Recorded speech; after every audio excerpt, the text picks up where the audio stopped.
Bonsoir à tous, voici les principales informations de ce mercredi 30 juin 2021.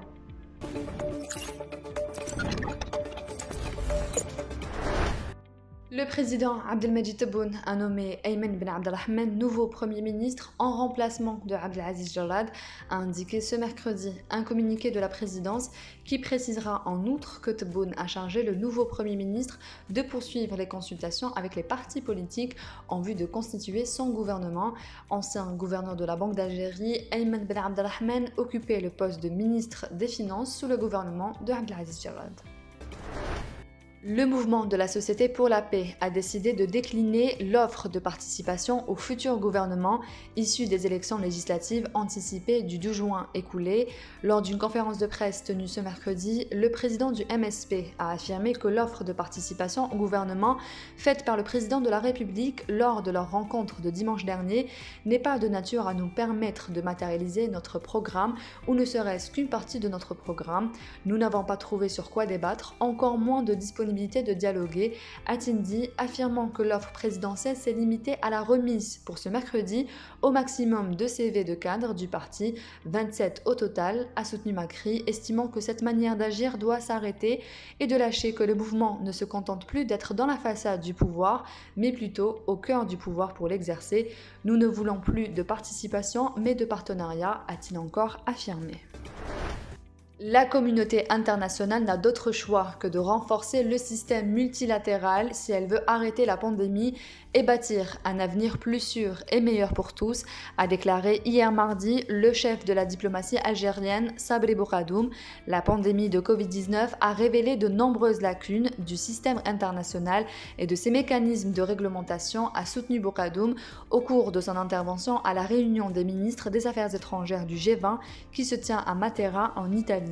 Bourgadoum a appelé le G20 à jouer un rôle plus important pour assurer l'accès équitable aux vaccins en fournissant des vaccins, en partageant les connaissances et l'expertise et en soutenant les initiatives régionales. La défense de Nordin Eid Hamouda a fait appel contre la décision du juge d'instruction du tribunal de Sidi Mohamed de le placer sous mandat de dépôt à la prison d'Al-Halaj. C'est ce que nous avons appris auprès de l'un de ses avocats, Hakim Saheb. Pour rappel, le fils du colonel Meroche a été arrêté suite à ses déclarations sur l'émir Abdelkader. Il est poursuivi pour incitation à la haine et à la discrimination selon l'article 31 de la nouvelle loi relative à la discrimination et atteinte au symbole de la nation. Un appel a été fait contre le mandat de dépôt et on attend que l'audience soit programmée au niveau de la chambre d'accusation, a fait savoir Maître Sahab.